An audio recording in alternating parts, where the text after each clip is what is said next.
this is what we are going to talk about today, right? We're going to talk about the other kind of magic mushrooms, which are fly agaric. They are not commonly called magic mushrooms.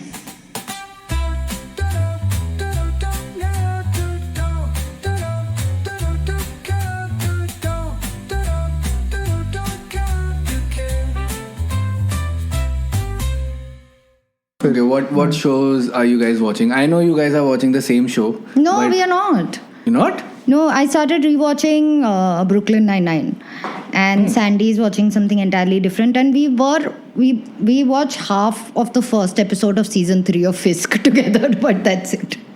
The good thing with my brain is that I can rewatch shows as many times as I want because I will forget what I have watched. So I love that doesn't happen to me. No, I remember a lot of shit like that, so I genuinely can't until and unless it's something like probably like Ted Lasso is probably the only show I've rewatched multiple times. Otherwise, and maybe Psych and Monk are the other two shows which I've watched probably twice or thrice. Apart from that, I can't really rewatch a lot of shows. Have you watched Big Bang Theory? Because I've recently started watching Big Bang Theory. I lost interest probably about season 7, 8. After that, it started becoming a drag for me. What do you mean? It's of 8 seasons? No, there are I think 12, 13 seasons. Yeah. What? Really? Yeah. I watched the whole damn thing. Yeah.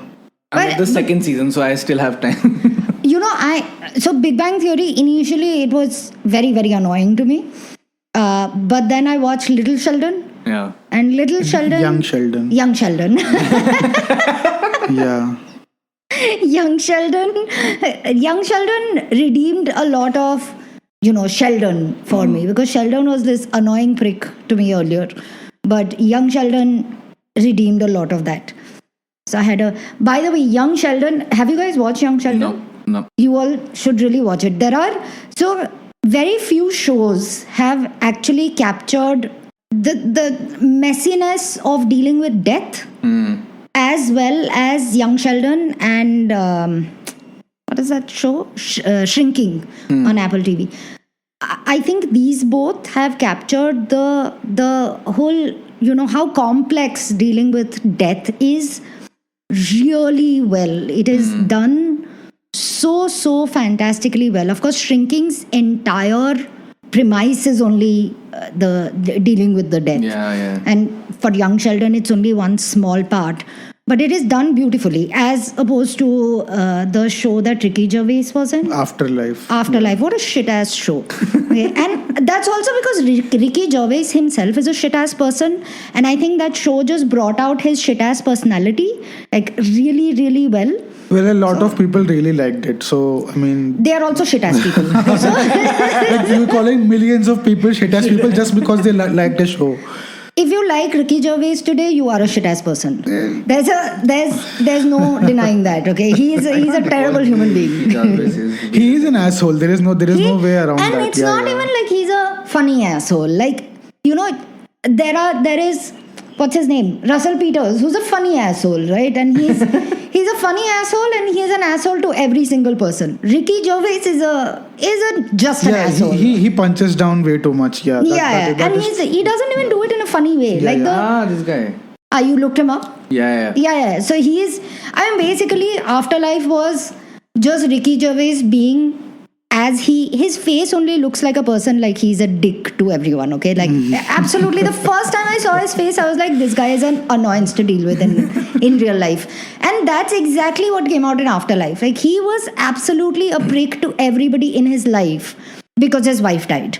Okay? And that is not how people deal with death. So basically... That is one of the ways that people can deal with death. So Ashmita is not speaking for all of us, just FYI. But they end up losing everybody in their lives. I agree. In the process. Nobody it's probably not the right way, but I won't specifically go out to say it's the wrong way because everyone deals with grief in their own way. So there is not really any right or wrong way. As somebody who has also experienced death in the family and has dealt with the grief, I think that if you spend all of your time, initial week, 2 weeks, I agree. Whatever it is, I agree. I know that there's a lot of anger at the unfairness of it, and there's a lot to deal with. But that show was him being a dick throughout. I agree. and That if was there is a bit- person near me who's doing that, I'll be like, please go to therapy. Yeah. Because everybody deals with grief. Everybody deals with No, death. that's fair. So you are going to lose people in your life if you continue being an asshole to them. Like Agreed.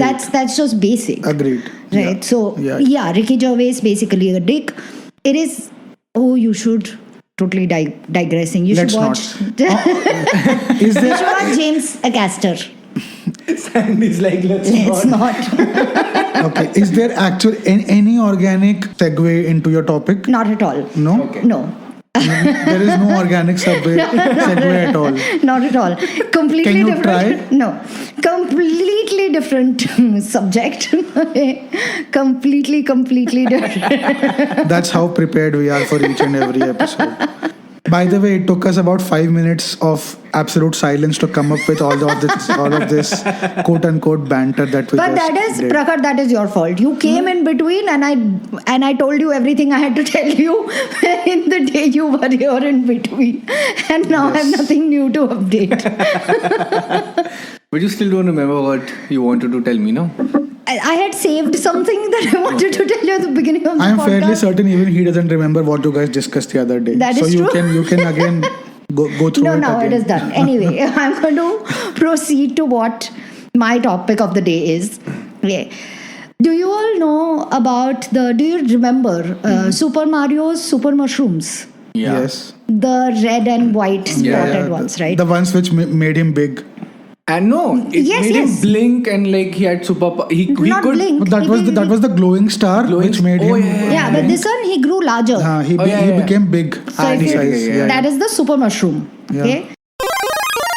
Turns out super mushroom actually exists in the world, Yeah. and it is a psychedelic. Okay, and it has an amazing history in folklore. So I was reading about like different parts where this is used, and pretty fantastic history. So we'll talk about the super mushrooms in Super Mario.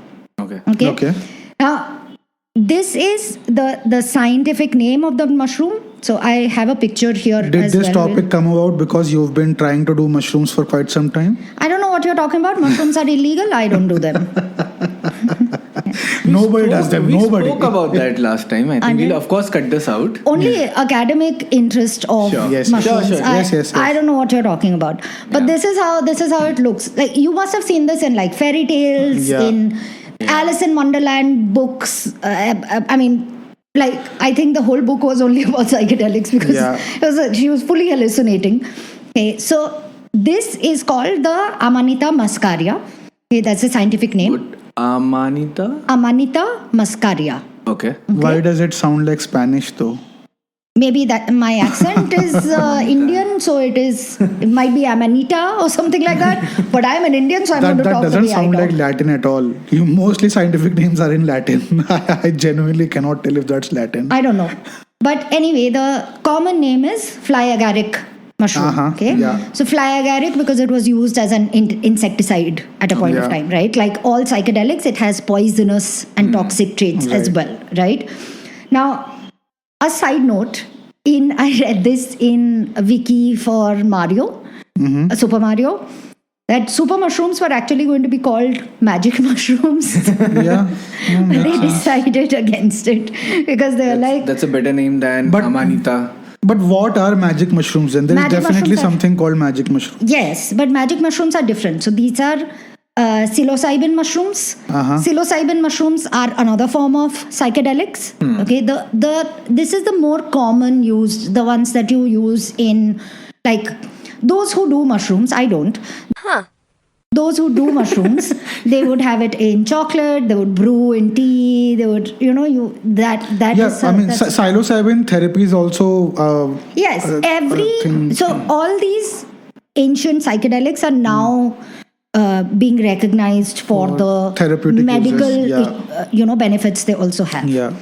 But anyway, so this is what we are going to talk about today, right? We're going to talk about the other kind of magic mushrooms, which are fly agaric. They are not commonly called magic mushrooms, right? Do they make you bigger? My first question. No. They might think that they might make you think that you are bigger. No, I have a friend who could use this. That's such a you guys are horrible. Context to listeners, we have a friend who's short and these guys keep making fun of him because If that friend is listening, it was Prakhar's joke. Okay. Right there. but Sandy laughed harder than anybody. But we love you, bro. You know that. Yeah. Anyway, so it does, now that you say bigger, there is a legend that Vikings used to use this, consume Sure. this mushroom because it makes you feel that you have no, it inhibits fear, right? Makes and sense. so, but there's no documented Yeah, of course. record Your of this, right? placebo, makes you think that you're bigger or I more don't think powerful, maybe. I don't know if at that point of time placebo was really a thing. So No, and psychedelics also have it is altering your brain chemistry in a certain way that it makes you feel as if you are however tall or big or whatever. exactly Yeah. you do hallucinate. So we'll talk about the scientific aspect just a little bit, mostly because I tried reading about it and I could not understand jack shit, so I skipped. Yeah. That's right up our alley. That's how we do any research for any episode. So it contains ibotenic acid and mucimol. Now, what these are neurotoxins. Neurotoxins are toxins, like poisonous substances that impact your nervous systems, right? There is more detail to it, which again, as I said, I did not understand. I do not have a science background, so I did not go into I'm pretty into sure it. even our listeners don't care But- for it. Okay, but they can, of course, they have been for ages used as hallucinogens when you reduce the toxicity, right? So the toxic part can cause unpleasant symptoms like vomiting and drowsiness, but ingestion of them can also cause euphoria and auditory or visual, hallucinations, right? So they have to be processed in some way, and it is pretty standard to what the magic mushroom way. So it has to be dried or made into a drink or smoked. Apparently, I did not know mushrooms were Yeah. smoked, People do that. Yes. or made into ointments, right? So this is the very, very short scientific background. We are going to go past that very quickly. The evolutionary history is what makes it so ubiquitous. It's there literally in every continent of the world except Antarctica. Okay, so the Beringia, which connected Asia and North America. So when millions of years ago, when the continents were all connected, right? Asia and North America were connected by this piece of land called Beringia. Okay, which later, when the tectonic plates, whatever, The shifting happened. the shifting happened, Bering Strait opened up. Okay, and that is when it split. So a lot of the growth of this mushroom, fly agaric, happened in Beringia and Bering Strait, and then North America and Asia. So you will see, like Siberia has a lot of this folklore of this mushroom because it was very centered around that geographical area, right? And when the fragmentation happened, because it's literally a fungi, it grew everywhere it went. Right? So that's how the evolutionary history, that's how everywhere it spread. I don't know why it is not more popular. Oh, it is popular. I don't do illegal shit, so I don't know what you're talking about. I've just read about it. How would I know? Fair. Okay. But what was really interesting to me was the folklore that I found around this, right? About fly agaric mushroom. The thing about fly agaric mushroom folklore that I found is all of them have been oral histories that have been written down by outsiders. So remember, it's dicey, right? Like outsiders you don't know the language of the indigenous people. You're learning it, and then you're going, and then you're basically stealing from them or whatever. So it's very dicey, but it's super fun to know about them because they had some weird ass rituals, right? So first is about the Koryak people of northeastern Siberia. Okay, so this is more towards the Asian side of Russia, right? Siberia's they have, and Koryak people are the indigenous people there. Now the population is very, very reduced. I think they are only in thousands. Okay. But earlier, of course, before Soviet and before basically European invasions, okay, it was a thriving community at that time. Okay, I'm going to quote this from this page called Trees for Life. It's a pretty good organization, Trees for Life. They talk about they are basically doing regenerative, work. This is the paragraph is what I'm going to quote. Amongst the Koryak people of northeastern Siberia, the ceremonial use of fly agaric involved the shaman ingesting the mushroom, after which others would drink his urine to partake of its entheogenic effects. Okay? I'm going to continue the quote, but side note is entheogenic. I did not know what fucking entheogenic means, right? So I looked it up. Wikipedia says it's a more neutral and respectful alternative to terms like hallucinogen or psychedelic. Psychedelic piss. Now that is something very intriguing. Why do we need a respectful term? It's just Anyway, I'm going to continue the quoting from the article. Though this sounds distinctly unpleasant to modern ears, no shit. If the shaman had been fasting, the urine would have been mainly water containing the hallucinogen compounds. The body absorbs the fly agaric's hallucinogens first and then expels the toxins from the stomach. The oh my god. Yes. This episode. Yes. Go for it. Hallucinogenic chemicals then exert their influence on the body and are expelled unaltered in the urine. Okay, there's a lot to unpack here. Why did they just explain how the human body works? We knew that, no? Also, it sounds very unscientific how this works. Firstly, urine is mostly water. Yes. Like it is 96. I read that it is 91 to 96% water, and the rest are salt, ammonia, and waste. Yeah. So it is anyway mostly water, but that does not mean you drink it. Yeah, unless you're in a do or die situation, you ideally should not. Or be. you're like. Interesting thing about that. I read about that. That is drinking urine when you're in a do or die situation. Basically, let's say you're stuck in a desert and you're about to die and everything, you're dehydrated. Do not drink your urine because your urine has mostly salt. I cannot believe we are having this conversation. Urine mostly has salt. So your kidney has to work harder to intake those salts. So you are actually dehydrating yourself more. No, please. No. You should not be drinking your urine directly. You have to sort of filter it a bit before drinking it. Yes, but if you're in a do or die situation, like I don't think I know, but in that situation, you literally are not thinking about your kidneys overdriving because you have to survive somehow, right? But it is not going to help you survive. I don't know, man. I have seen a lot of survival movies. Everyone drinks. Even Bear Grylls drinks his urine all the time. Yeah. He's been thriving, in fact. Yeah, so. I don't trust what he does. I don't trust what he does also. Okay, but the point is that it's urine. Yeah. And in this case, it's somebody else's urine. It's disgusting. No. Absolutely. And also, I don't know how this... So, of course, like Morarji urine... Desai Zindabad.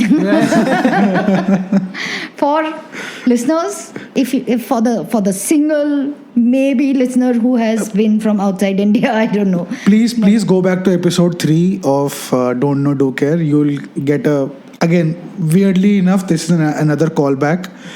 Please go and listen back to episode 3. We have discussed about this briefly. For those of you who don't know, Morarji Desai is a former Prime Minister of India. Who used to drink his own urine. Allegedly used to drink his own urine. What do you mean allegedly? There are multiple news reports stating that. So yeah, I'm pretty sure he did. But he gave interviews saying that's so. Fair. Yeah, he used to consume his own urine for longevity. So make of that what you will. Longevity. Yeah. Okay. So it is also, I know that in urine the psychedelics will last for a while, right? Depending on the kind of psychedelic. Like it'll last for a few hours, up to couple of days or something. But I don't know if the hallucinogenic properties are retained in the urine. Sounds really bad. Like boil it, my friend. What if they're getting high off of the urine and not the mushroom? That is so disgusting. Anyway. We're missing out on so much. So it is. No, we are not. I don't think we are missing out on anything. No, we I'm absolutely fine. not. I don't want to get high that way. But I don't get Or high. any way for that matter. I don't Please get note. high. I don't know what you're talking about. But I have a question. Yeah.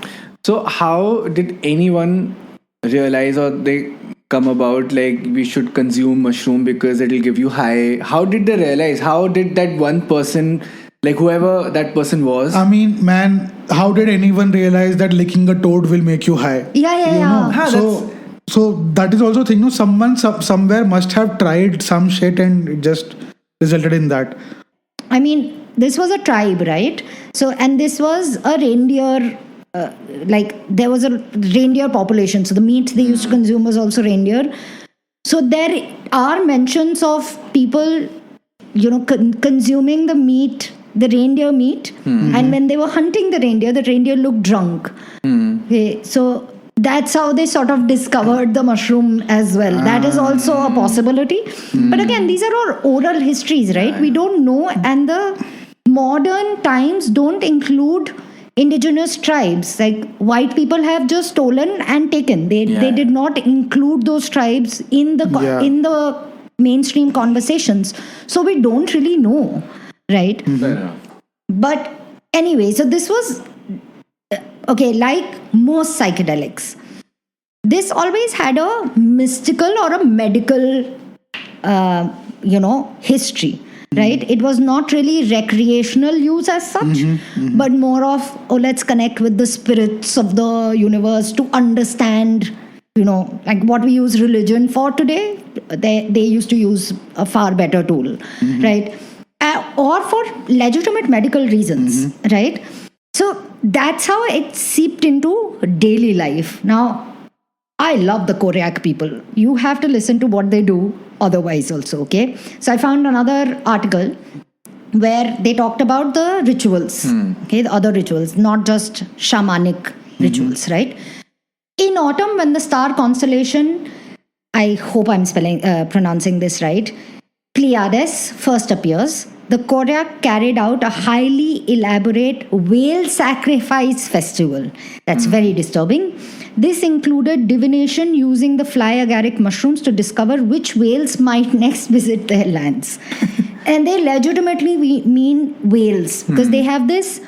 So in their culture, in the Koryak culture, they have a raven as a god figure, right?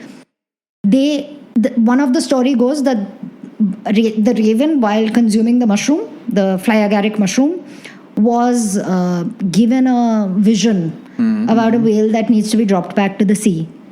So the raven did that. So it became a whole thing. Right. Again, oral history. Right. We have no idea what actually happened and what was the trip, so to say. Right. Okay. The Koryak also hold a reindeer sacrifice ritual for deceased tribe members. Consuming the fly agaric, participants communicate with spirits in the shadow world to ensure the dead receive the reindeer meat and furs. So similar to, makes sense. We also have like rituals, right? Modern day times also have rituals, except we don't get high, which is honestly sad. Quite a shame. Right. It would be, to be honest, getting high would make dealing with death significantly easier. But She doesn't speak for any of us here. no, I imagine so. It does look like that. Okay.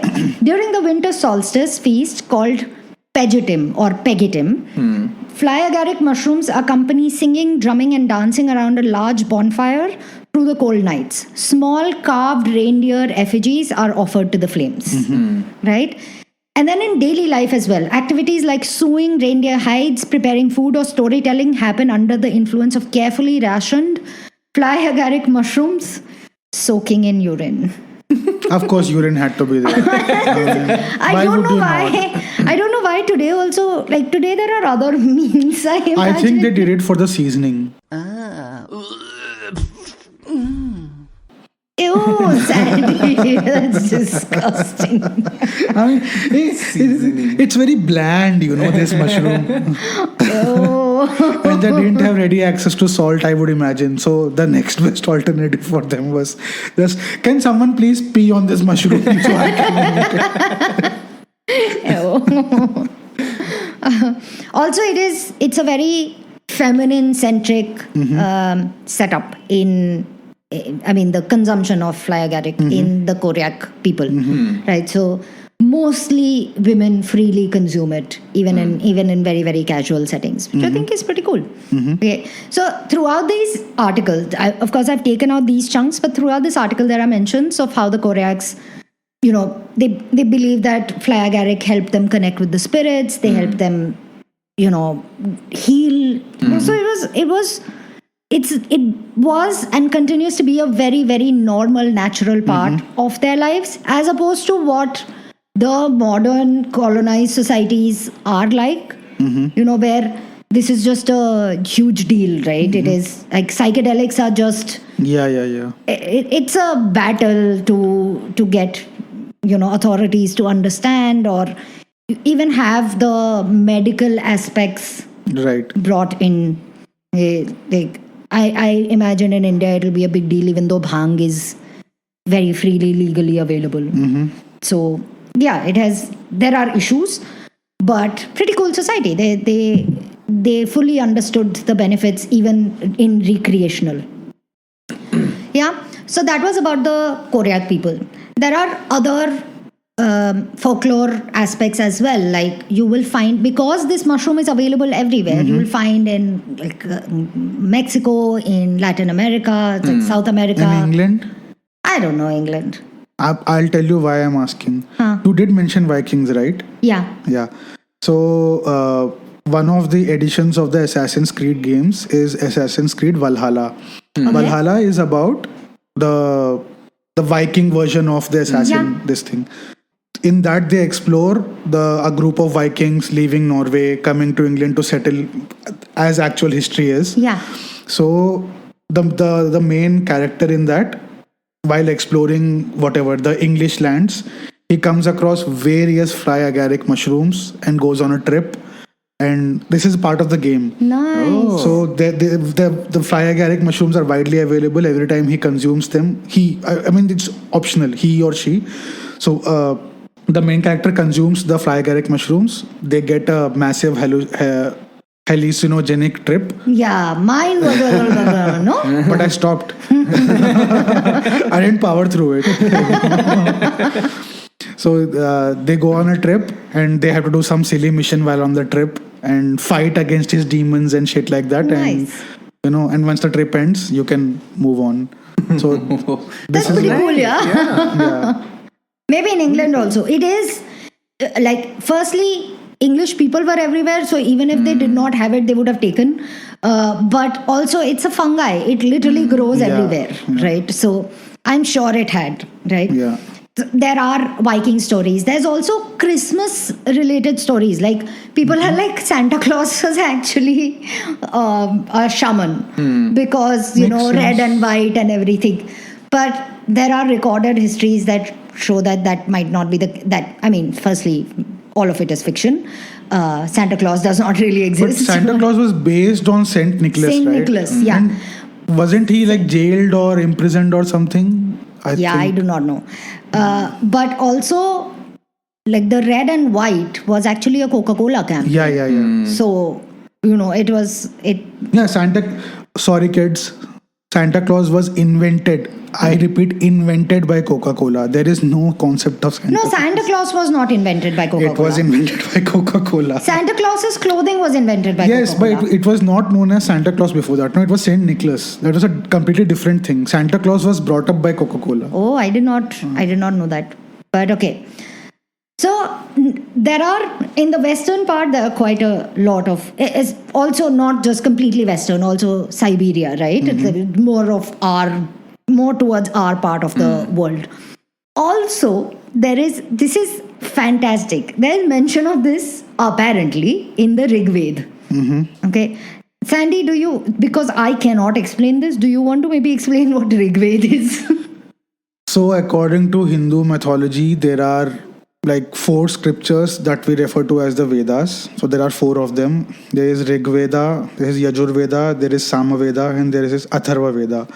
So, these are the 4 sort of basic manuscripts through which all of, Hindu mythology and the Hindu ethos revolves around these 4 manuscripts, if you will. So Rig Veda is considered to be the oldest of them. Now over to you, back to you. Yeah. So essentially every religion has a manuscript of the scam that they're pulling. This is ours. Okay. Yeah. Yeah, okay. Okay. Now, you know the Somras, right? Somras for listeners, Somras is basically every god has their Drink own... of the gods. Yeah, every god has their own psychedelic things that they take. Yeah. Right? And like the Hindu gods, Somras was it, right? Now, there is a theory that Somras was actually made out of fly agaric. Okay? Sort of makes sense.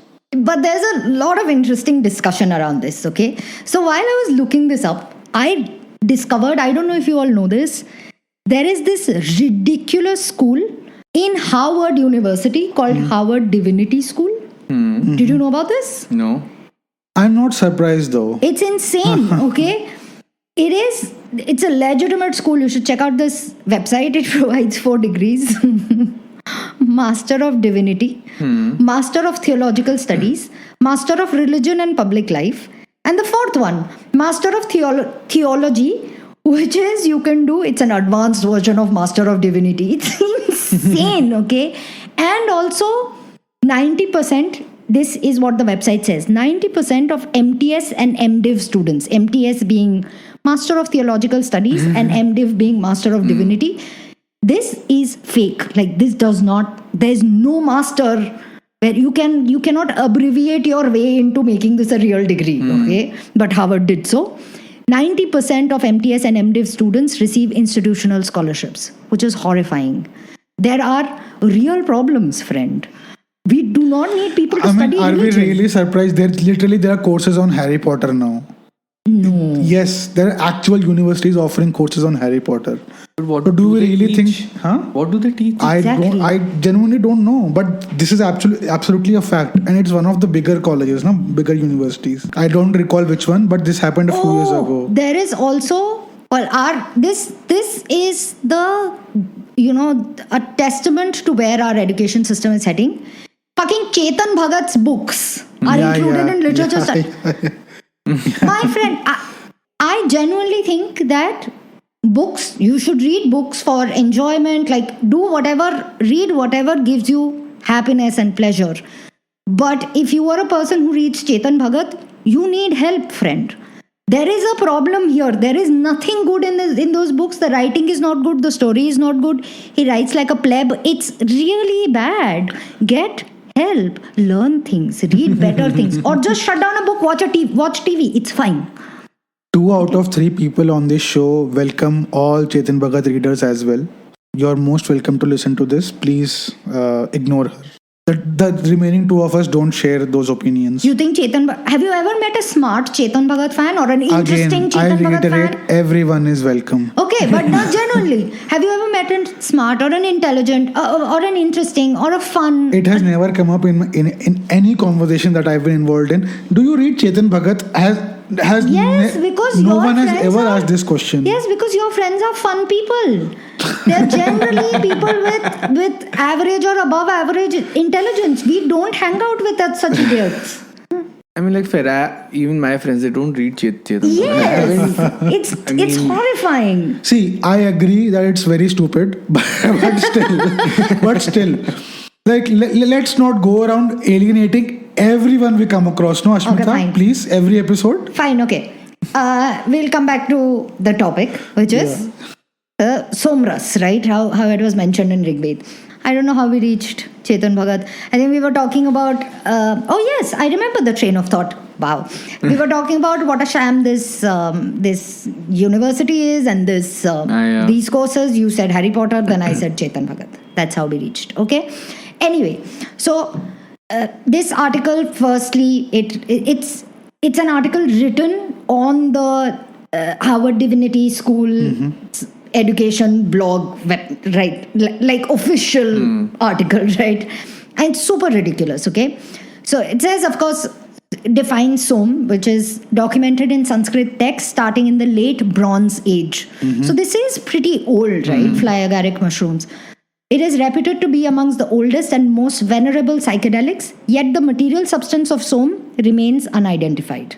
Okay, so those of you who are unfamiliar with the history of Somras, basically nobody knows what Somras actually has. What does Som actually have? Ras means juice. Yes. So we know it's the juice of something, but we don't know what it actually was. Also, since obviously these are all fictional books, they were written by human beings, not by gods. Okay, might as well have been, somebody cooking things up. Might have been that they were on a trip themselves. Like nobody knows. Okay. So I looked up Wikipedia. What does the Rigved history tell? Right. I was more confused than ever. It's a roller coaster. Okay, so brace yourselves. In the Vedic ideology, Indra is one of the gods. Indra is considered to be the king of gods, just for anyone who doesn't know. We have a king of gods. Indra is the king of gods. Oh, the top three gods. No, there is Indra, there is they are so Shiva, Vishnu, and Brahma. They are above Indra in the hierarchy. They are the OGs. Okay. So we have a caste system in our gods Yes, also. yeah. Yes. Okay. Never mind, we won't get into that. So in the Vedic ideology, Indra drank large amounts of Som while fighting the serpent demon Vritra. Okay, so there was a serpent demon. The consumption of Som by human beings is well attested in Vedic ritual. The Som Mandal of the Rig Veda is completely dedicated to Som Pavamana. I have no idea what that means. And it's focused on a moment. So I'm assuming it's a ritual, right? And it's focused on a moment in the ritual when Som is pressed, strained, and mixed with water and milk and poured into containers. These actions are described as a representation of a variety of things, including a king conquering territory. Remember, we are still talking about pressing, straining, and mixing a mushroom. That somehow represents king conquering territory, the sun's journey through the cosmos, or a bull running to mate with the cows represented by the milk. I have no idea how they reached here. Oh, dude, is milk involved in this, or is just a random when metaphor? you mix it, like press and strain, and then mix with either water or milk. Are we talking about bhang here by any chance? Yes, it does seem like bhang, right? That's the preparation of bhang. Yeah. So I don't know what they are on about. Anyway, so okay. Before I move on to the next statement, so that nobody gets confused, in Hindu mythology, I have noticed this happens very often. Every inanimate object has a person also attached to it. Like that's why you have like sun's children, right? So there's a literal sun, and then there is a god that's sun, right? Okay. Correct? The sun. Am I right, Sandy? I don't know where you're going with this, but sure. I mean, there are inanimate objects and people with the same, like over here, Som is the psychedelic, Somras, as well as a god. Yes. Same with, with different natural elements available. If I'm not mistaken, Somdev, one of the gods that she's referring to, Somdev, I think, is the god of either love or the god of something I'm forgetting. I think Somdev was the god of love. Like, he's the Cupid equivalent in Hindu mythology, if I'm not mistaken. I imagine when you're high, it must be easier to, just get along. Yeah, possible. Like, Yeah. I think don't that know. is what Somdev does. Like, he inspires love in people. Nice, good God. Anyway, the most important myth about Som is about his theft. So here they are talking about Som God's theft. Okay. Okay, then strike off everything I said before. No, Som God, basically Som God being kidnapped. Okay. Yeah. Okay. Reconsider everything I said. In it, Som was originally held captive in a citadel in heaven by the archer Krisnu or Okay. Krisanu. Okay. A falcon stole Som. This is wild. A falcon stole Som from Krisanu and delivered Som to Manu. Okay. Okay, the first sacrificer. So you know how the Manu. So Manu, for those who don't know, is the Adam equivalent in Hindu mythology. Manu was the first living person. Yeah, and also the dick who invented the caste system. So so not a very good person. But anyway, additionally, Som is associated with the moon now. First, it was fully different. Now it is associated with the moon in the late Rig Veda and middle Vedic period. Yeah. Surya? That is why Mondays are called Somvar. You know that, right? Because of the moon. It's the moon day. That's how Monday came about. The moon day morphed into Monday. That is why it's called Somvar. I did not know that. Same. I had no idea. Surya, the daughter of the sun, is sometimes stated to be the wife of Som. So fully, like, very weirdly incestual and you know, But Som and Surya are not connected, no? How are they related? I have no. Okay. How is it Does incest? the rest of this make No, sense? but to how you? is it incest is what I'm asking. No. I'm saying that in general, like there was only one person. That person brought about another person, and then from there the world was fair. created. Yeah, It's a very odd. Yeah. But nothing of this makes sense. And that is fully in line with whatever I know about religion, right? Literally one sentence contradicting with the other. Absolutely insane background, right? Super fun to read. Okay? It is interesting though. Yeah. Super fun to read. Okay, so I do suggest going to the Wikipedia page and reading, and also going through this ridiculous ass article of Howard Divinity School, okay, which we are going to now come back. Okay, so this article, it actually goes through a lot of cycles, and as the stereotype of or the reputation of religion does not answer any questions, okay, does not come to any conclusion, does not back anything with anything, right? But it's an interesting fun read nonetheless, right? Just to laugh at it, okay? So it talks about this guy James McHugh, who was a historian of alcohol and drugs. Sounds like a fun profession, I will be honest, okay? The article says McHugh doubts that Som was a psychedelic on the grounds that material evidence is lacking to conclusively link it with a bona fide psychedelic substance or with any substance for that matter. My friend, there is no material evidence of any religious book. It is completely fiction. So I don't know why they were looking for material evidence. But anyway, so he rambles on, the author rambles on about the critique for a bit and says that I propose that we use the indigenous categories of mantra and ritual to reframe the Som question rather than the botanical speculations shaped by our own times. If you're confused by this, he's basically saying that nobody knows what Som actually is. So let's get more philosophical about it. Forget about what the substance actually was, right? So he says, instead of asking what is Som, I ask, how was Som used in Vedic rituals? How did Som transform the ritual practitioner's sensory experience? And what can this tell us about Som's place in the history of psychedelics? Was this guy also naked while thinking about all of this? Would you mind explaining why you said that? This is another throwback.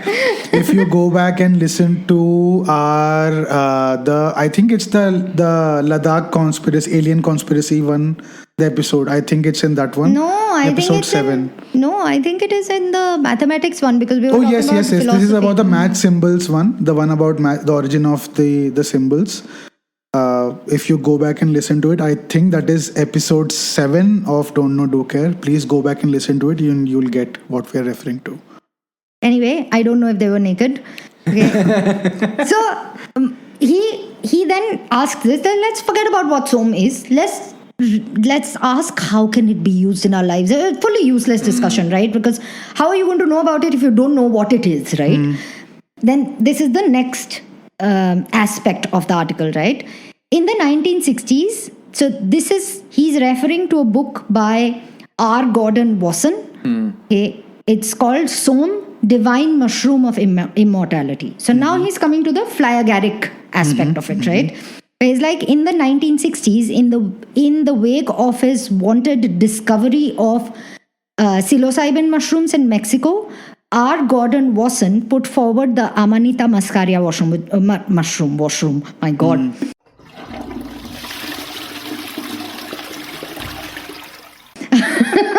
I mean, washroom will also work, I guess. Yes, we are peeing anyway, yeah. so But might not as in well. that was in another part of the world. This is Urine is universal. true. Put forward the Amanita muscaria mushroom as the true Som, right? Which is the fly agaric mushroom. You should know this about R. Gordon Wasson. Okay? What Wikipedia says about him. And I did not dare to read his biography after this first line. R. Gordon Wasson was an American author, ethnomycologist. Mycologists are those who study mushrooms. The ethnomycologists are the ones who study the history, right?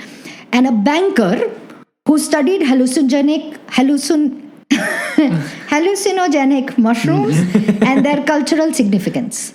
He was an American author, an ethnomycologist, and a banker. People used to have multiple professions. I don't know when this is. This is 1960s. They Yeah, did no, not have then multiple he has no reason to do Yeah. that. I know. He published papers on Soma Hauma, which is also like the Zoroastrian version Okay. of this, right? Mazatec rituals and psilocybin mushrooms, and was, wait for it, funded by the CIA. He loses all credibility after this. There's nothing. Is there any reference to the men who stare at goats? At goats? Oh, there's this movie, George Clooney movie. It's called The Men Who Stare at Goats. So this is based on an actual CIA experiment using psilocybins and psychedelics on people. Okay, wow. Okay. Yes. So I'm just wondering if this is somehow related to that, because I think it was also in the 60s and 70s, if I'm not mistaken. Well, that was the psychedelic era, so That was basically, I very vaguely remember, I'm not sure about this, but I think they were using psychedelics to see if people could control basically telekinesis or telepathic. See if they could control things with their mind using psychedelics and psilocybins. I think I'm right in saying that. Wow, And the CIA was... there was a movie based on this called The Men Who Stare at Goats. It has George Clooney and a bunch of other actors. So it's a really funny movie though, and it's I have to watch this. yeah. It's Also, very intriguing. You know, the more you learn about CIA, the less respect you have for the Yeah, they're absolutely horrible. They're anyway Horrible. a joke, but the more you learn about them, you're like, they did nothing right. They're Yeah. absolutely useless people. So anyway, this is when I stopped reading about R. Gordon Wasson, because I was like, he has lost all credibility here. Okay, but going back to the article, the author does ramble on about Wasson's discovery, quote unquote. And a side note is that I did find a lot of, I do not want to legitimize them by calling them scientific papers, but they have been published, okay? And publishing generally means peer reviewing as well. So there are a bunch of nutcases who are fully involved in this. I mean, there are also, for example, there are papers published on how vaccines can cause autism. That's not necessarily true, but even they have been peer reviewed to some extent, Yeah, there are nutcases. So that can be applied for even this then, right? Yeah, fair. So basically, this man's book has been referred in a lot of places. Yeah. But what makes me doubt it the most is that the only source that is referred to is this man's book. Okay, and he's not in any way an authority. It's really weird. He was a banker mostly. He was a banker. Yeah. Yeah, okay. So anyway, the article goes on along this tangent. The Harvard Divinity School article goes in this tangent for a while and quotes like a bunch of people. Okay, so it makes numerous arguments and then says, the more we learn, the less sure we become about what Soma was or might be. It's a useless piece of article. I'm curious though, does this course also offer you Soma as part of your course? They don't know what Som is. Remember, they said that Something what akin to Som? Som? I don't know, man. It's a shady ass place. I'm sure. They I must don't be know. doing If for research, they need to have first-hand experience, no? Maybe they'll say, okay, take this 1 liter of Som and go back to your thing and do all the shit that you need to do. 1 liter of Som. Whatever. Use it over the next semester or something like that, for your studies. No? It would be, then it would make sense. Otherwise, Then it would make sense. yes. Otherwise, it makes no sense to me. But essentially, so we are coming to the end. Okay, there are a lot of stories and folklore and myths and legends surrounding this. These two are the most fun for me, so that's why I brought these two along. But there is a more serious aspect of this, right? Like psychedelics have always been used by indigenous communities, right?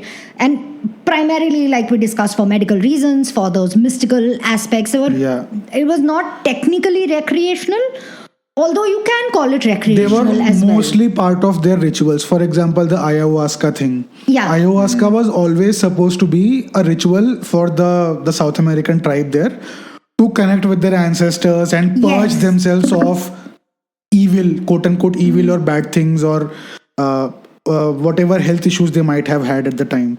Right. So this even with fly agaric, this is something that a lot of tribes have said, and there are again oral histories passed down and then written down in articles where they do believe that you connect with your ancestors. Yeah. They believe you turn into a mushroom, which is hallucinations work like that, which is fantastic. Like you can call it recreations, but as usual, white people fully stole this. So I found an article, and this time in a more legitimate school of Harvard, which is the Harvard Law School.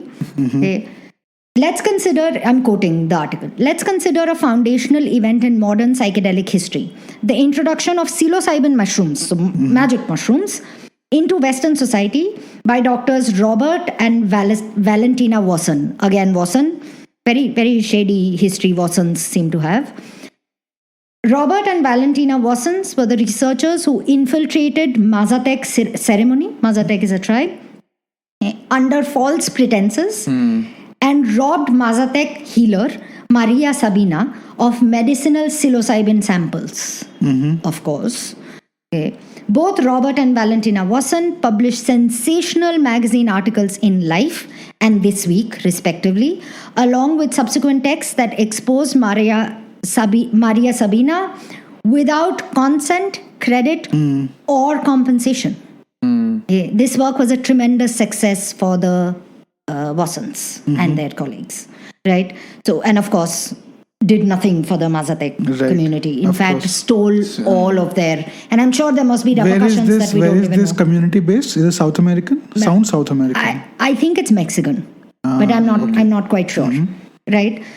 So today, the psychedelic drugs is more than $5 billion worth of market. All of the origin of this information, knowledge, whatever it may be, psychedelic drugs, by psychedelic drugs, I don't mean recreational, I mean medical drugs. Medical, right? They are completely derived from indigenous communities, and not the indigenous communities have been completely excluded. So they partake nothing in the profits.